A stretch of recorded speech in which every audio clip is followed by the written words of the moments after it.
Okay, here's video number 6 of my 1988 F-250. I got all the intake bolts off, as you can see. Both sides, I think there's 8 or 10 on each side. Ended up, one's broken off all the way in the back.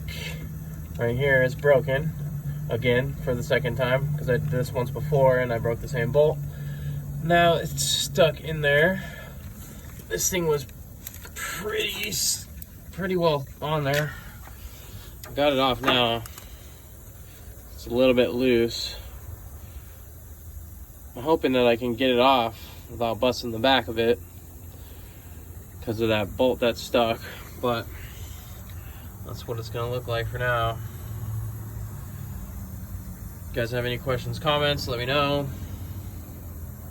Maybe even some tips. I gotta take this hose off right here, and then I'm gonna take the intake manifold off.